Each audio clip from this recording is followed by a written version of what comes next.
Du coup, je suis Flore Laco, psychomotricienne, ici au Flamboyant. Du coup, moi, ce que je vais vous raconter aujourd'hui, c'est mon métier du coup de tous les jours que je fais ici, donc dans un établissement de santé mentale. Déjà pour commencer, psychomotricien, le métier, comment on arrive à là, c'est 3 ans d'études. Du coup, c'est sur concours à la base. Donc en général, il y a quand même 1 an ou 2 ans de prépa avant pour préparer le concours. Il vaut mieux avoir une base scientifique pour passer les concours. Et du coup, après les 3 ans d'études, c'est du coup un diplôme d'État qu'on obtient à la fin. Donc il y a une école à La Réunion et il y a aussi plusieurs écoles en métropole. Donc moi, j'avais fait mes études en métropole. Et il y a des cursus avec alternance ou des cursus seulement en stage. Du coup, moi, j'avais été en alternance la 2e et 3e année de mes études. Je suis censée regarder la caméra. Non, je sais pas. Du coup, bon, des fois, je vais me perdre un peu dans mes explications. Du coup, psychomotricien en soi, ça peut être avec plein de populations différentes. Ça peut être avec les enfants, ça peut être avec les personnes âgées, avec les adultes, avec plein de types de pathologies, en centre de rééducation ou dans des... Enfin, ça peut être dans des hôpitaux, en libéral aussi. Mais du coup, moi, je vais vous parler vraiment spécifiquement aujourd'hui de ce que je fais ici, dans cet établissement. Donc ça fait 1 an que je travaille ici. Je suis là depuis l'ouverture des Flamboyants Est. Et du coup, pour l'instant, je suis la seule psychomotricienne, donc je suis sur tous les services, services jeunes adultes et géronto-psychiatrie. Et je suis aussi sur l'HDJ, hôpital de jour. Donc voilà, je suis un peu de partout pour l'instant. Voilà. Du coup, moi, je travaille... Enfin, un psychomotricien, de toute façon, travaille toujours sur prescription médicale. Donc ici, c'est les psychiatres qui me font des prescriptions ou le médecin généraliste. Bon, c'est quand même plus souvent les psychiatres. Il y a un problème avec le son ? Ah, ok. Du coup... une fois que, déjà la prescription souvent elle est faite parce que on en discute en amont lors des transmissions du matin. Donc on fait des transmissions pour savoir tous les matins un peu comment vont les patients. Et du coup pendant ces transmissions-là, en général, il y a l'idée de la prescription qui se fait par le médecin ou lorsqu'il est en rendez-vous avec le patient et qui se dit que ce serait intéressant que le patient puisse voir un psychomotricien. Voilà, donc du coup ça démarre par une prescription. Une fois que j'ai la prescription, moi je rencontre le patient une première fois, donc en entretien d'abord uniquement. Lors de cet entretien, déjà c'est fait pour rencontrer le patient, donc d'abord je discute avec le patient et on essaye de dégager des objectifs pour la prise en charge qu'on va faire ensemble.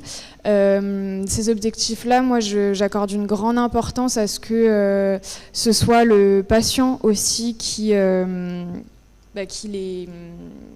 soit demandeur de ces objectifs-là. Donc après, moi, je dis si oui ou non je peux travailler sur ce type d'objectifs, mais vraiment, je trouve ça important que ça vienne du patient et qu'on crée ensemble l'objectif. Pour qu'il y ait de la motivation, tout simplement. Voilà, et du coup, en fonction des objectifs, il y a des objectifs qui peuvent être sur du court terme, donc ça peut en 3-4 séances être... il y a certains objectifs qu'on peut atteindre en 3-4 séances, donc en 3-4 semaines, parce qu'en général, c'est 1 fois par semaine que je vois les patients. Et sinon, il y a des objectifs sur du plus long terme aussi. Voilà, je vous parlerai un petit peu après des objectifs. Et par rapport à ces par rapport à ses objectifs et les modalités de prise en charge, du coup, ça peut être en groupe, ça peut être en individuel. Donc pareil, on voit avec le patient ce qui est le mieux pour lui, ce qui serait le plus bénéfique pour lui.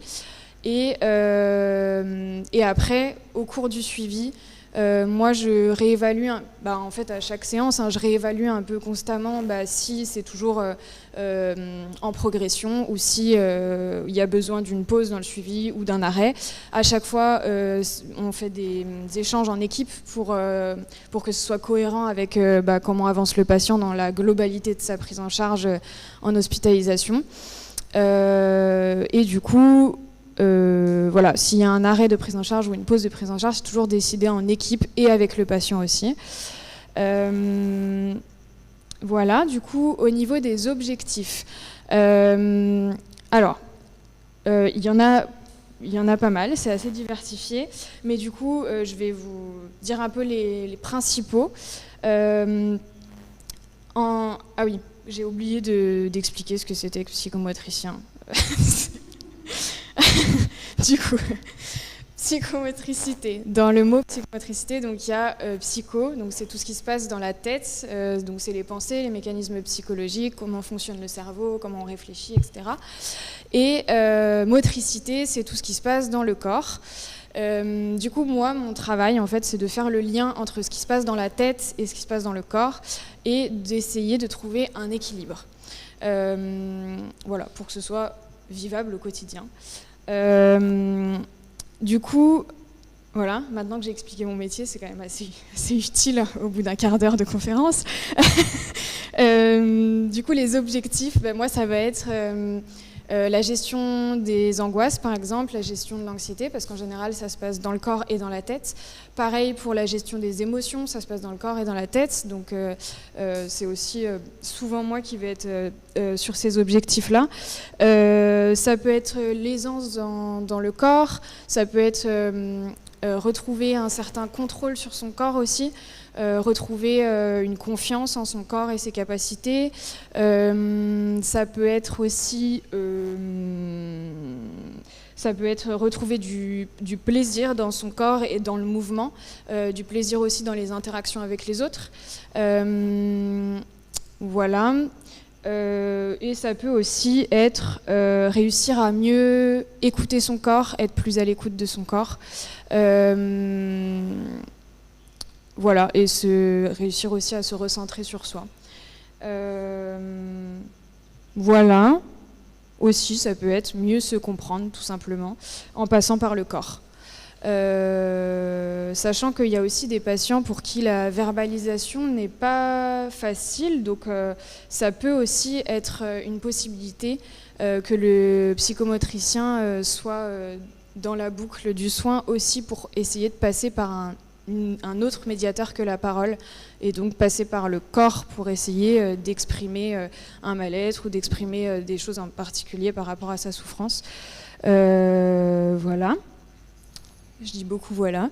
Par rapport aux médiations que j'utilise, du coup, moi, mon outil principal, ça va être le corps. Donc, du coup, les médiations, c'est toutes les médiations qui peuvent passer par le corps. Donc ça peut être de l'expression corporelle, ça peut être du théâtre, ça peut être des jeux de rôle, ça peut être de la relaxation, que ce soit statique ou dynamique. Il y a beaucoup de différentes techniques de relaxation.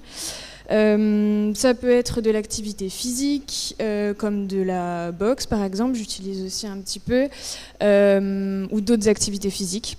Ici, à la clinique, il y a les enseignantes en sport adapté que vous avez vu ce matin, qui sont axées sur l'activité physique. Donc, moi, je leur laisse ce rôle-là. Et si vraiment il y a besoin de passer par l'activité physique, j'utilise ça. Mais ça ne va pas être mon premier outil, du coup, ici à la clinique.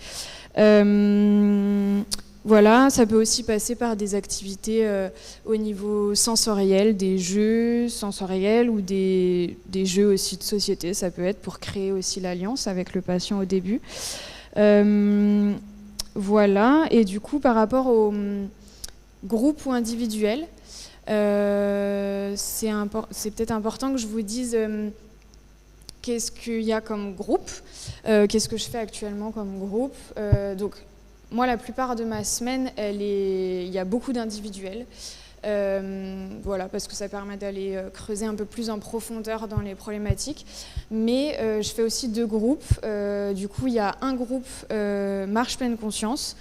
Bon, fallait lui donner un nom, mais du coup, c'est un groupe où on part au bord de la mer et où il y a un temps de relaxation au début.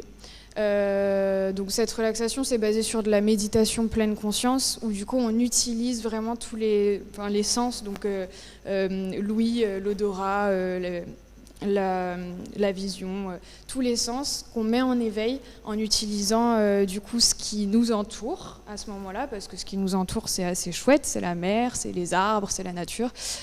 Donc on utilise ça pour aider le patient à du coup intégrer son environnement, accepter son environnement, même l'apprécier, et pour se détendre, accéder à une certaine détente à ce moment-là.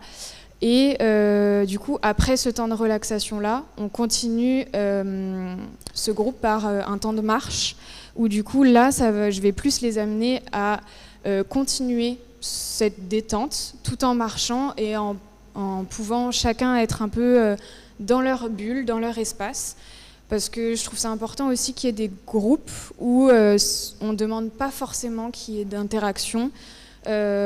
Parce qu'en hospitalisation complète notamment, les patients sont beaucoup en relation avec les autres, en relation avec les problèmes des autres, et du coup ils ont aussi besoin de pouvoir mettre des limites là-dedans, pouvoir se ressourcer eux, créer une bulle malgré le fait qu'ils soient en groupe à ce moment-là, et c'est important du coup qu'ils arrivent à le faire.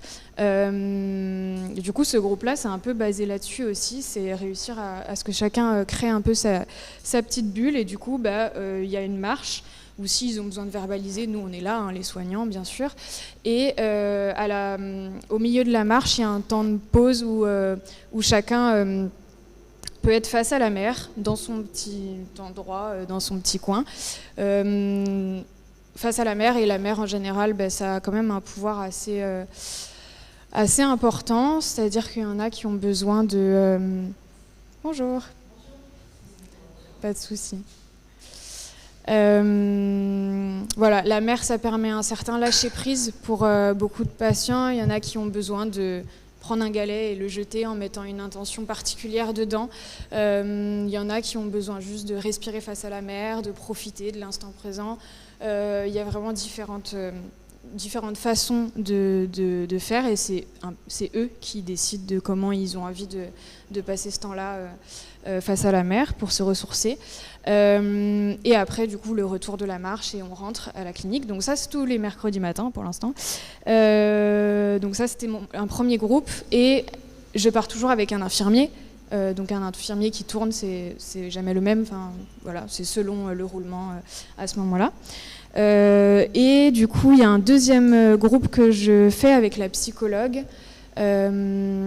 Avec la psychologue, du coup, c'est le groupe Estime de soi qu'on a construit ensemble, qu'on a créé ensemble, où du coup, il y a vraiment la complémentarité entre la psychologue qui va plus passer par la parole, la réflexion, l'écriture, et moi qui vais plus passer par du coup le corps. Et en fait, on a créé un atelier où on entremêle les deux pour que les patients puissent se saisir de ça et avoir des clés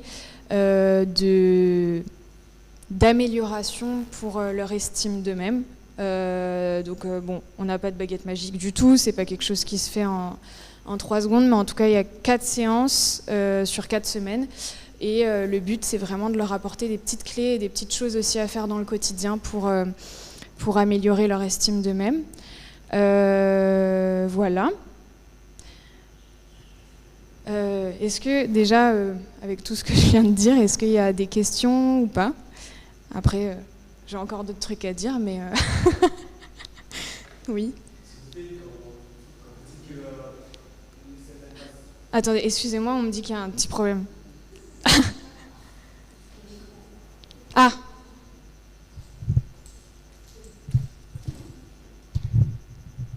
Merci. Déjà, bonjour. Alors, une petite question simple, peut-être un petit peu pertinente. Quand vous faites des excursions avec les patients, c'est bien sûr encadré, il y a d'autres personnes qui vous accompagnent dans l'excursion. Et s'il vous plaît, jusqu'à combien de personnes vous pouvez prendre, combien de patients pouvez-vous prendre lors de ce genre de sortie?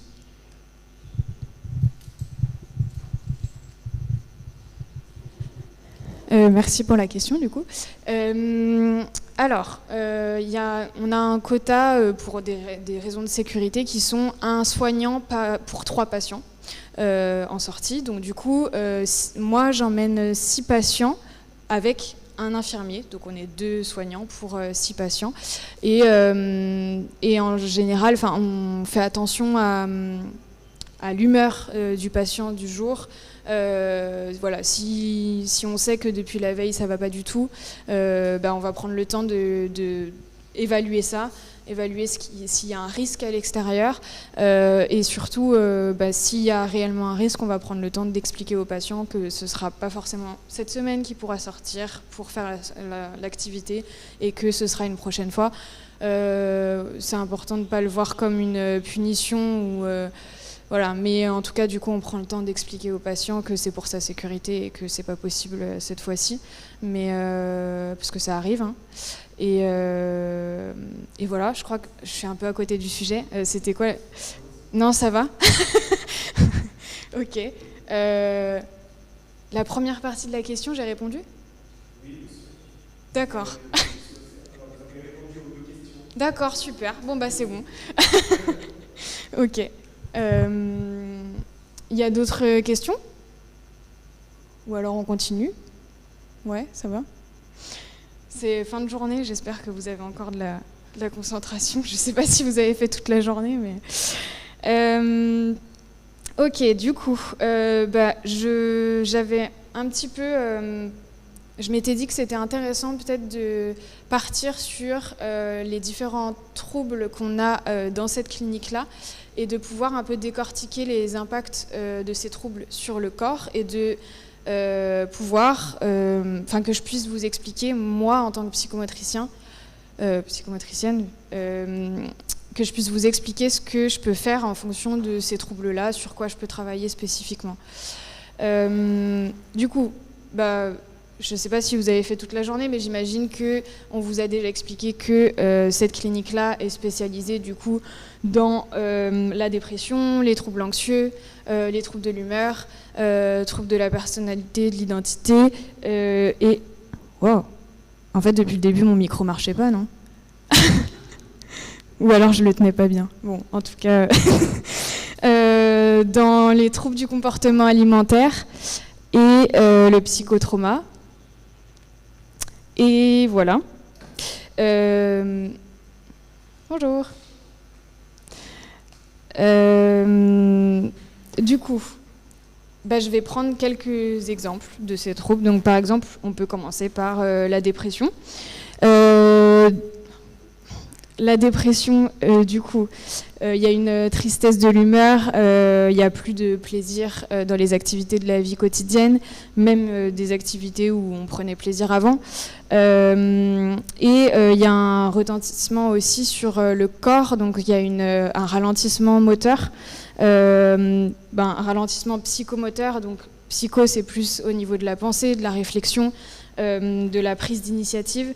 Et au niveau moteur, du coup, ça va être plus la mise en mouvement qui va être compliquée le matin, et un ralentissement dans les déplacements, une posture un peu plus refermée sur soi et beaucoup moins, une posture moins adaptée pour être en interaction sociale. Il va y avoir aussi un impact sur l'estime de soi et l'image du corps qui sont souvent très intriqués. Quand on a, pas de souci, à vos souhaits, quand on a une estime de soi qui est affectée par la dépression, parce que on se sent plus capable de faire certaines choses dans le quotidien. Il y a aussi du coup un impact sur la perception qu'on a de son corps. On se sent moins capable dans son corps, on ressent beaucoup de fatigue. Il y a aussi des douleurs associées à la dépression dans le corps. Donc le corps est mis à mal aussi pendant une dépression. Et du coup, en tant que psychomotricien, ce qui est intéressant de travailler, alors il y a pas mal d'axes, mais on va essayer de dire un peu les principaux. Ça peut être, comme je vous ai dit tout à l'heure, le fait que certaines souffrances peuvent être difficiles à verbaliser et que du coup, passer par le corps, ça peut permettre un autre accès pour mieux comprendre le patient, mieux comprendre ses souffrances et que lui-même puisse mieux se comprendre et régler des choses. Ça peut être aider le patient à se remobiliser dans le mouvement. Donc ça peut être tout ce qui passe à travers le corps finalement, donc retrouver foi en ses capacités, retrouver du plaisir dans son corps et dans le mouvement. Donc moi avec ça je vais beaucoup utiliser de l'expression corporelle, de la danse, ça peut être du théâtre aussi. Et ça peut être aussi de la relaxation, parce que la relaxation c'est quelque chose qui permet de se sentir apaisé dans le corps et de se sentir à ce moment-là en harmonie avec son corps. Donc c'est en général une sensation agréable, et étant donné que dans la dépression on n'a plus forcément de moments de plaisir, que ce soit dans le corps ou dans les activités, ou voilà, c'est important de remobiliser le patient dans des sensations agréables. Voilà. Ça peut être aussi les groupes sont hyper importants pour les personnes qui sont en dépression, parce que souvent ils sont isolés, ils ont du mal à interagir avec les autres, ils ont perdu confiance en leur capacité d'interagir. Et du coup, les groupes que je vous ai dit tout à l'heure peuvent être intéressants pour eux, notamment la marche pleine conscience. Oui, les deux en fait. Marche pleine conscience qui peut les aider à retrouver un peu du plaisir justement dans le se reconnecter à la nature, se reconnecter à soi, se recentrer sur soi. C'est des choses qu'on a besoin quand on se sent triste, qu'on n'a plus de plaisir. Et aussi le groupe estime de soi, parce qu'en général, l'estime de soi est très affectée dans une dépression. Voilà. Et bien sûr, je ne fais pas du tout ça toute seule. On est toute une équipe. Je suis la seule psychomotricienne, mais on est toute une équipe. Donc il y a l'ergothérapeute qui va aider le patient à reprendre confiance en lui en allant travailler l'autonomie avec le patient, en l'exposant à des situations extérieures, en recommençant à faire les courses s'il n'arrivait plus à faire les courses, etc. Il y a la psychologue qui va être là pour aider le patient à verbaliser, à comprendre ses mécanismes psychologiques. Voilà. On est toute une équipe de divers corps de métiers, et on se complète. Moi, je ne fais pas du tout ça toute seule. Si j'étais toute seule, je pense que ça ne marcherait pas. Donc du coup, c'est hyper important qu'on puisse amener chacun notre pierre à l'édifice dans ce travail-là. Sinon, du coup, j'ai un peu fait le tour au niveau de la dépression. Est-ce qu'il y a des questions par rapport à ce trouble-là? Est-ce que c'était à peu près clair? Ouais. Ok. Oui.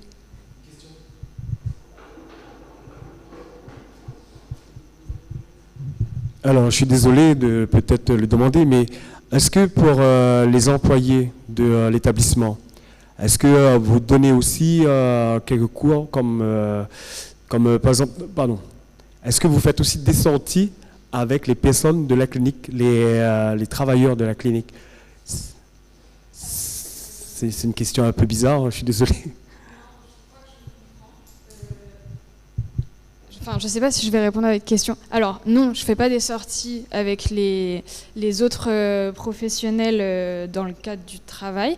Mais par contre, moi, ce que j'avais envie de mettre en place, que pour l'instant, ce n'était pas la priorité parce que je suis la seule psychomotricienne et qu'il vaut mieux s'occuper des patients, même si ce n'est pas forcément logique. Mais en tout cas, ce n'était pas la priorité. Mais je voulais mettre en place des séances de relaxation pour les soignants. Parce que je trouve ça hyper intéressant que les soignants puissent avoir des moments de décompression. On le sait tous, enfin, je sais pas, mais en tout cas, c'est important en tant que soignant de prendre soin de soi. C'est important d'avoir des moments, des sas de décompression. C'est important d'être bien dans sa tête quand on est soignant pour pouvoir aider l'autre au mieux. Et du coup, je trouve ça hyper logique et pertinent de pouvoir proposer des ateliers aux soignants. Mais pour l'instant, ce n'était pas un axe prioritaire dans le développement de la clinique, mais clairement, oui. J'en ai déjà parlé à plusieurs soignants. Là. Et d'ailleurs, j'avais fait une séance une fois. Une fois, à un moment complètement spontané, tout le monde était un peu déprimé dans l'équipe à ce moment-là. Et j'ai proposé un petit atelier relaxation qui a duré genre 10 minutes parce qu'il y avait 10 minutes. Et voilà, mais je pense que c'est quelque chose à faire. Ouais. C'était ça la question ? Ok, parfait. Je suis pas à côté de la plaque, super. Ok, il y a d'autres questions ? Ok, si vous voulez, on passe à la prochaine. Je sais pas du tout au niveau timing où on en est. 38 ? Ça va ? J'ai encore combien de temps ? 15 minutes. Wow, ça va. Je peux dire encore plein de trucs. Ok. Si vous voulez, on passe aux troubles anxieux. Parce que voilà. Du coup, troubles anxieux. Ça se présente sous différentes formes, mais pareil que la dépression, je vous fais un peu un tableau global le plus typique possible pour pouvoir vous amener vraiment de façon concrète ce que je peux faire. Du coup, troubles anxieux, donc il y a certains patients qui font des crises d'angoisse, qui font des attaques de panique, ou qui sont anxieux juste tout le temps dans leur quotidien.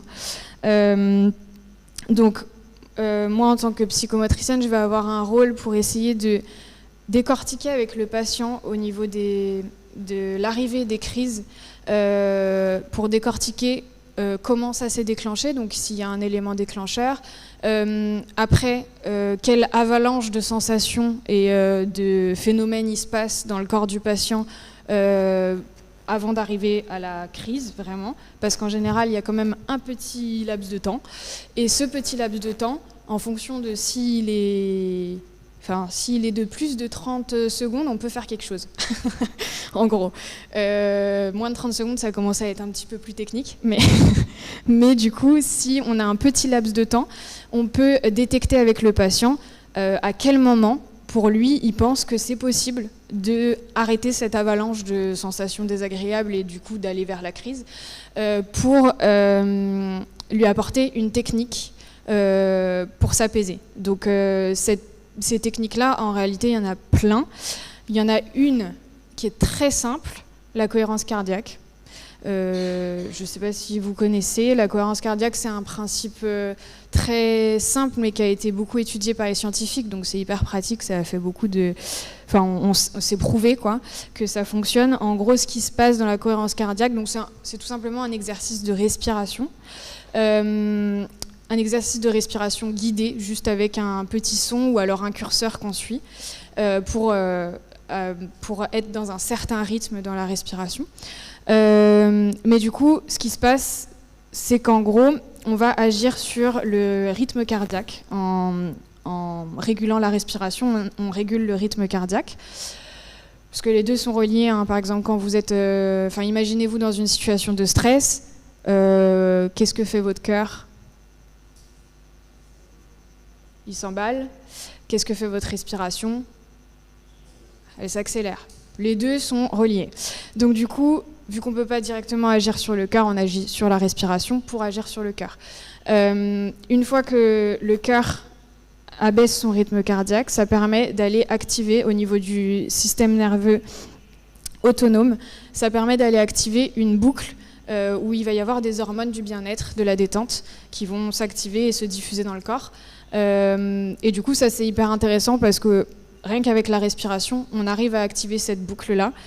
Et cette boucle-là, elle est en, je dirais pas opposition, mais c'est le contraire de l'autre boucle que font que d'activer involontairement les anxieux.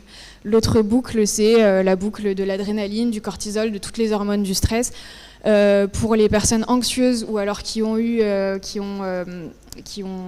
un psychotraumatisme, par exemple, cette boucle-là, elle est complètement déréglée.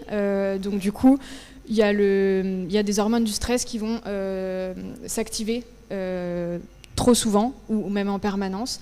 C'est comme si c'était un tableau de bord d'une voiture avec les voyants qui s'allument alors qu'il n'y a rien comme problème. Voilà. Donc du coup, c'est vraiment un dysfonctionnement du système nerveux autonome. Et du coup, en agissant sur la respiration, le cœur, et en ralentissant tout ça, et en allant activer la boucle de la détente et du bien-être, ça permet justement de réguler au niveau de ces deux boucles et de permettre à l'autre boucle de ne plus s'activer tout le temps et de créer du stress en continu. Voilà, donc c'est un outil hyper basique et utile que les patients, en général, ils s'en saisissent très bien. Il faut en général quand même une séance accompagnée d'un soignant. Ça dure 5 minutes, c'est 3 fois par jour. Enfin, on leur propose de faire 3 fois par jour parce que 5 minutes, c'est important pour que le corps intègre les sensations positives que cela crée. Et les 3 fois par jour, c'est les scientifiques qui ont dit ça, parce qu'il y a il y a une durée. En gros, si on fait 5 minutes, à peu près pendant 5 heures, on se sent un petit peu plus détendu. Et ça permet de mieux réguler les émotions, de mieux réguler l'anxiété au quotidien. Et ça permet plein d'autres choses, mais là, c'est ce qui nous intéresse. Voilà, désolée, je me suis complètement écartée en vous expliquant spécifiquement cette technique-là. Mais, du coup, il faut que je revienne à mon truc. Ah oui, je parlais des troubles anxieux. Oui, donc voilà. Donc ça peut être justement trouver des techniques avec le patient et les essayer et voir si ça fonctionne pour que le patient puisse utiliser ces techniques-là à des moments propices. Donc s'il sent qu'il y a un déclencheur, ou alors dans son quotidien, il va se mettre un rituel pour mieux réguler déjà de base dans son quotidien ses émotions. Voilà. Et oui, dans les troubles anxieux, dans les attaques de panique, les crises d'angoisse, souvent il y a vraiment cette sensation pour les patients de ne plus avoir le contrôle sur le corps, parce que du coup, à ce moment-là, c'est vraiment l'angoisse qui prend le dessus. Le patient ne contrôle plus rien, donc voilà, il y a des tremblements, il y a des gestes involontaires, il y a des fois il s'en rappelle même pas, voilà, et c'est vraiment une peur intense et une angoisse intense, et du coup il y a vraiment une perte de contrôle qui est du coup très anxiogène dans le quotidien, parce qu'au final ils anticipent souvent de refaire une crise d'angoisse, et du coup il y a tout un travail sur les aider à retrouver cette sensation de pouvoir contrôler leur corps. Donc avec des techniques comme celle que je vous ai dit, où il y a une technique de relaxation qui est efficace pour ça aussi et qui est assez simple, c'est la méthode Jacobson. La méthode Jacobson, du coup, c'est une technique où on va contracter et relâcher. Donc moi, j'accompagne le patient avec mes indications et ma voix pour que ça l'amène à contracter très fort ses muscles, puis ensuite relâcher et amener du coup son corps à être dans une certaine détente. Et en gros, ce qui se passe, c'est que quand le corps est détendu, ça envoie un message au cerveau comme quoi, en fait, ça va, tout va bien, et on peut se calmer. Voilà. Et aussi, dans les troubles anxieux, il y a toute la question d'estime de soi à travailler, donc le groupe estime de soi, ou travailler avec la psychologue, le psychiatre à côté. Voilà. Est-ce que par rapport aux troubles anxieux que je viens d'aborder, est-ce qu'il y a des questions spécifiques ou pas spécifiques? Ça va? Je vous ai pas perdu? Ok. Du coup, on peut passer à un... Je sais pas, j'ai encore combien de temps? 5 minutes? Allons, hein, pour un dernier exemple. Dernier exemple, du coup... Ah non, j'en ai encore 2. 5 minutes. Du coup, j'hésite. Vous préférez que je décrive les troubles du comportement alimentaire et qu'est-ce qu'un psychomotricien peut faire sur ce sujet, ou alors le psychotraumatisme? Psychotraumatisme. Très bien. Du coup, psychotraumatisme. Donc, les patients qui viennent avec un psychotraumatisme, ce qui se passe pour eux au niveau des... Enfin, moi, je vais surtout parler du coup du corps, hein. Mais déjà, ils ressentent de l'anxiété, hein, au quotidien. Il y a un sentiment d'insécurité, une hypervigilance. Donc, du coup, tous leurs sens sont tout le temps en suractivation, en fait, hein, tout le temps à... Ah, je trouve pas le mot. Comment? Non. Voilà, en warning, en alerte. Merci. Du coup, les sens sont toujours en alerte. D'ailleurs, du coup, le système nerveux autonome dont je vous ai parlé juste avant est tout le temps en alerte. C'est aussi ce fameux tableau de bord qui dysfonctionne et qui, du coup, fait des alertes alors qu'il n'y a pas de danger à ce moment-là.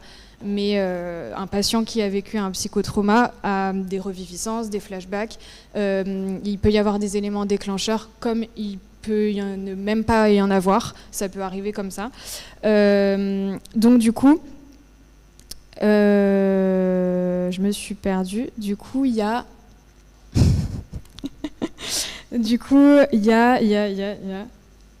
Bon, je vais parler du rôle du psychomotricien. Dans le psychotrauma, parce que du coup, en tant que psychomotricien, ce qui est intéressant, donc, c'est déjà avec la cohérence cardiaque, ce que je vous ai dit, ou d'autres techniques d'apaisement, d'aider le patient à reprendre cette sensation de contrôle, ressentir aussi de nouveau une sensation de sécurité dans son corps quand il est apaisé. Et pouvoir mettre en place lui-même aussi ces exercices-là. De toute façon, tous les exercices que je propose en général, c'est vraiment dans le but d'autonomiser le patient pour qu'il puisse le refaire seul. Donc, c'est pas des techniques compliquées. Voilà, du coup, de retrouver ce sentiment de sécurité dans le corps et dans l'environnement. Ah oui, il peut y avoir aussi tout un travail sur... Alors, il y a 2 choses. Par exemple, un psychotrauma où il y a eu une agression sexuelle, par exemple. Du coup, il y a eu une effraction de l'enveloppe corporelle de la personne. Donc, le patient va se sentir tout le temps en danger parce que pour lui, il n'y a plus cette protection, en fait. Ça a été effracté et ça ne s'est pas reconstruit. Donc du coup, il y a tout un travail sur l'enveloppe corporelle pour aider le patient à se sentir de nouveau en sécurité dans son corps. Et pour ça, on peut passer par le toucher thérapeutique. Ça peut être des techniques de relaxation par le toucher, ça peut être des techniques de mobilisation aussi. Il y a une technique qui s'appelle la méthode Soubiran, où c'est des mobilisations passives. Où chaque partie du corps, on va mobiliser et on va faire des pressions aussi. Voilà, après, bien sûr, on ne va pas du tout être intrusif. Il n'y a pas les parties intimes du tout dans cette relaxation-là. Et de toute façon, le patient met lui-même aussi, on en discute avant, par exemple, il y a des patients, aller au-dessus du genou, ça va être impossible. Ou même au-dessus de la cheville, ça va être impossible. C'est comme ça, on commence par ce qu'on peut, et c'est déjà pas mal.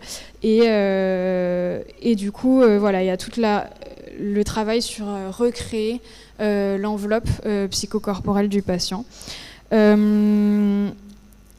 Et et aussi au niveau des sens. Je me rends compte que je commence à être un peu désorganisée, je suis désolée. Au niveau des sens, de la sensorialité, donc comme je vous disais, il y a une hypervigilance, donc les sens qui sont toujours en alerte. Et du coup, il y a un travail à faire aussi si le patient est assez stabilisé et est prêt à vraiment travailler sur le trauma. En général, il y a vraiment des signes corporels qui sont handicapants en fait dans le quotidien. Par exemple, on prend l'exemple du Bataclan, il y en a eu plein qui ont eu du coup énormément de difficultés à juste avoir des choses qui se passent à leur gauche. Parce que, par exemple, il y a des gens qui passaient à leur gauche, ça déclenchait une dissociation, une attaque de panique, ça déclenchait beaucoup d'angoisse, juste parce que à gauche, en fait, on a découvert par la suite que c'est par là qu'il y a eu l'attaque en premier. Donc la première intrusion dans leur environnement de sécurité a été par la gauche. Donc du coup, ils ont eu des signes corporels. De toute façon, le corps a une mémoire, hein, et donc il avait intégré que à gauche, il y avait potentiellement des trucs dangereux en fait, et que du coup, dans le quotidien, ces personnes-là rasaient les murs pour ne pas avoir quoi que ce soit à gauche. Et pour ne pas partir en crise d'angoisse ou en attaque de panique. Du coup, il y a vraiment des retentissements dans le corps qui sont très spécifiques, et ça, il faut essayer justement de décortiquer ça avec le patient, de comprendre ça avec le patient, et de pouvoir mettre du sens derrière. Et ensuite, il y a possibilité de travailler sur ces ressentis corporels très désagréables, parce que au final, c'est comme une thérapie d'exposition. On peut apprendre aux patients des techniques d'apaisement d'abord, et ensuite aller l'exposer, donc toujours avec son consentement, mais aller l'exposer. Donc au début, je vais faire des bruits à gauche, ensuite je vais être à gauche moi-même. Voilà, c'est vraiment des exemples, mais exposer le patient petit à petit pour que à chaque fois que pour lui ça monte trop, il puisse le dire. On refait une technique d'apaisement pour que le stress redescende, et ça permet aux patients finalement petit à petit, avec des répétitions, d'intégrer que là il n'y a plus de danger et on est capable de se réapaiser après l'exposition de ce stimuli, et petit à petit il n'y aura plus de stress face à ce stimuli, dans le meilleur des cas. Voilà. Du coup, il y a ce travail d'exposition aux stimuli qui peut être fait en fonction du patient et de ce qu'il veut de toute façon. Je crois que je vais devoir m'arrêter. Voilà. Est-ce qu'il y a des questions par rapport à ça spécifiquement, ou d'autres questions plus générales ou...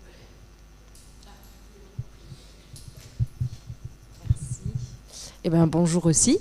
Je suis également psychomotricienne, et du coup je me demandais, donc vous faites bien ados, adultes et le public gériatrique. Donc est-ce qu'il y avait au niveau psychomoteur, est-ce qu'il y a en santé mentale, est-ce que du coup il y a une grande différence, ou est-ce qu'il y a des points qui se rejoignent? Voilà. Oui, il y a une différence, mais elles sont multiples quand même. Je ne sais pas par quoi commencer du coup, c'est une question assez large.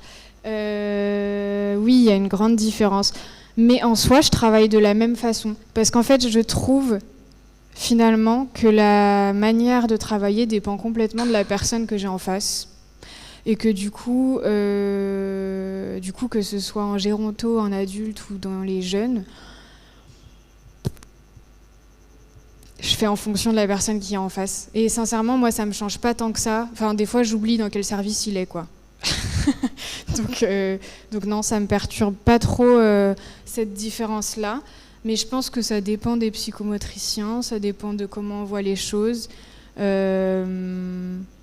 Mais ouais, moi, je m'adapte vraiment aux patients que j'ai en face de moi. Et d'ailleurs, souvent, je sais pas encore ce que je vais faire quand le patient est devant moi. parce que je sais tellement que si je prépare un truc, de toute façon, le patient ne sera pas forcément dans l'état d'esprit du jour, ou que ce ne sera pas sa demande du jour, ou que ce ne sera pas son besoin du jour, qu'au final, je fais vraiment en fonction de ce que le patient m'amène. D'abord, on prend 5-10 minutes pour discuter, qui me disent qu'est-ce qui se passe pour lui aujourd'hui, qu'est-ce qui s'est passé dans les derniers jours, de quoi il aurait besoin aujourd'hui, est-ce qu'on continue sur tel objectif, voilà. Mais en fait, au moins 10 minutes en début de séance, c'est vraiment juste qu'est-ce qu'on va faire. Bon, et après, je fais une proposition. Voilà, le patient peut refuser. Du coup, on essaye de trouver une autre proposition, on essaye de trouver autre chose. Mais en général, même si des fois je sais un peu ce que je vais faire, je me rends compte que je change tout le temps, au dernier moment. Donc c'est vraiment en fonction du patient et de ce qui m'amène en fait ce jour-là. Et ça, c'est propre à la santé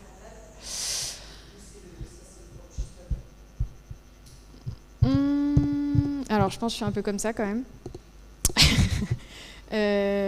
Parce que quand même j'étais aussi très spontanée dans avec d'autres populations. Je travaille avec des enfants.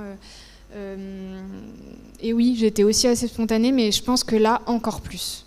Ça demande en fait une adaptation, parce qu'en fait, on ne peut pas aller travailler quelque chose que le patient n'est pas prêt à travailler ce jour-là. Ça lui ferait pas du bien du tout. Donc du coup, il y a vraiment une grande adaptabilité,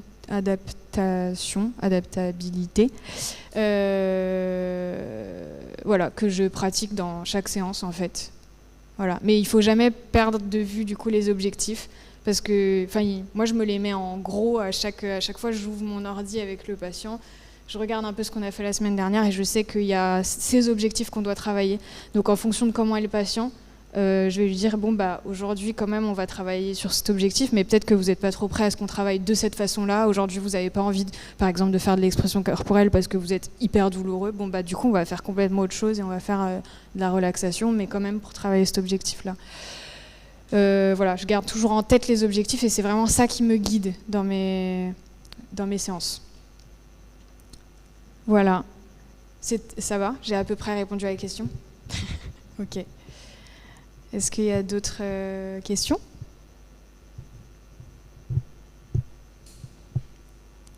Bon, je vais m'arrêter là. Ok, merci beaucoup à tous pour votre écoute. Et j'étais contente de partager ça. Ça me stresse un peu, mais j'étais contente de partager du coup mon expérience, mon métier. Et merci d'être venu écouter ça. Et je vous souhaite une bonne soirée. Au revoir.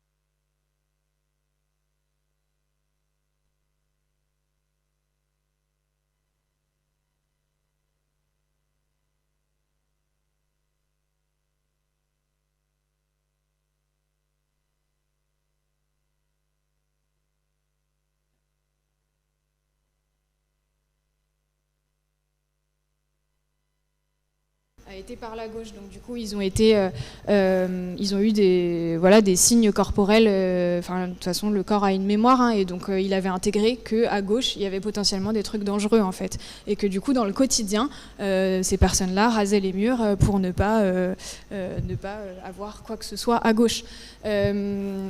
Et pour ne pas partir en crise d'angoisse ou en attaque de panique.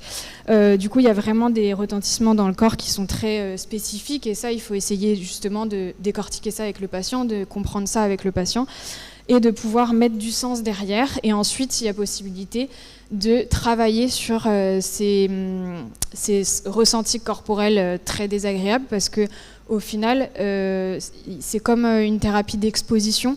On peut apprendre aux patients des techniques d'apaisement d'abord, et ensuite aller l'exposer, donc toujours avec son consentement, mais aller l'exposer. Donc au début, je vais faire des bruits à gauche, ensuite je vais être à gauche moi-même.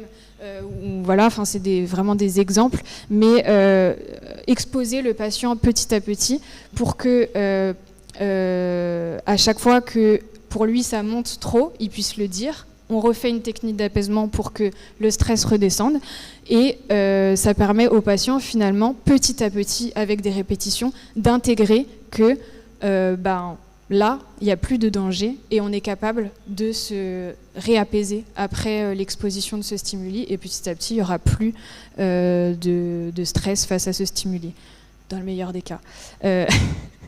Voilà. Du coup, il y a ce travail d'exposition aux stimuli qui peut être fait en fonction du patient et de ce qu'il veut de toute façon. Je crois que je vais devoir m'arrêter. Voilà.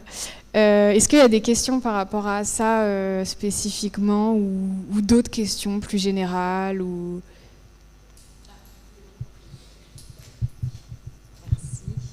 Merci. Bonjour aussi. Je suis également psychomotricienne et du coup je me demandais, donc vous faites bien ados, adultes et le public gériatrique. Donc est-ce qu'il y avait au niveau psychomoteur, est-ce qu'il y a en santé mentale, est-ce que du coup il y a une grande différence ou est-ce qu'il y a des points qui se rejoignent? Voilà. Oui, il y a une différence, mais elles sont multiples quand même. Je ne sais pas par quoi commencer du coup, c'est une question assez large. Oui, il y a une grande différence. Mais en soi, je travaille de la même façon. Parce qu'en fait, je trouve finalement que la manière de travailler dépend complètement de la personne que j'ai en face. Et que du coup, que ce soit en géronto, en adulte ou dans les jeunes, je fais en fonction de la personne qui est en face. Et sincèrement, moi, ça me change pas tant que ça. Enfin, des fois, j'oublie dans quel service il est, quoi. donc non, ça me perturbe pas trop cette différence-là. Mais je pense que ça dépend des psychomotriciens, ça dépend de comment on voit les choses. Mais ouais, moi, je m'adapte vraiment aux patients que j'ai en face de moi. Et d'ailleurs, souvent, je sais pas encore ce que je vais faire quand le patient est devant moi. Parce que je sais tellement que si je prépare un truc, de toute façon le patient ne sera pas forcément dans l'état d'esprit du jour, ou que ce ne sera pas sa demande du jour, ou que ce ne sera pas son besoin du jour, qu'au final je fais vraiment en fonction de ce que le patient m'amène. D'abord on prend 5-10 minutes pour discuter, qui me disent qu'est-ce qui se passe pour lui aujourd'hui, qu'est-ce qui s'est passé dans les derniers jours, de quoi il aurait besoin aujourd'hui, est-ce qu'on continue sur tel objectif. Voilà, mais en fait, au moins 10 minutes en début de séance, c'est vraiment juste qu'est-ce qu'on va faire. Bon, et après, je fais une proposition. Voilà, le patient peut refuser. Du coup, on essaye de trouver une autre proposition, on essaye de trouver autre chose.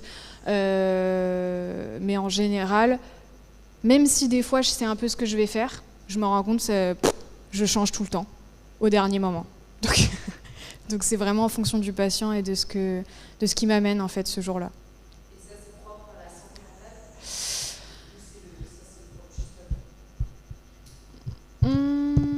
Alors je pense que je suis un peu comme ça quand même.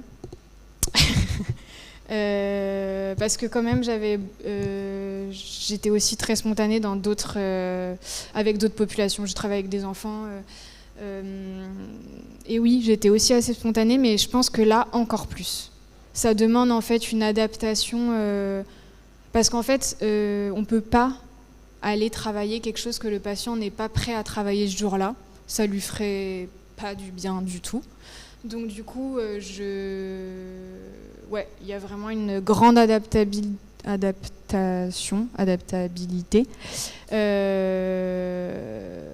que je pratique dans chaque séance en fait.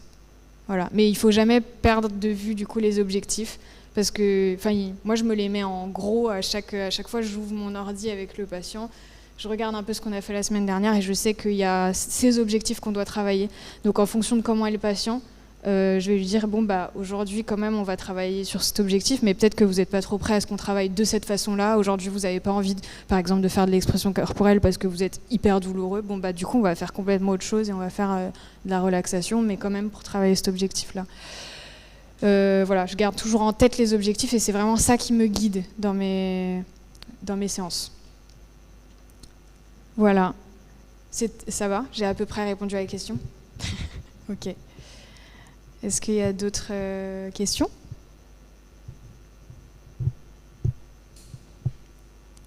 Bon, bah, je vais m'arrêter là. Ok, bah, merci beaucoup à tous pour votre écoute. Et bah, j'étais contente de partager ça.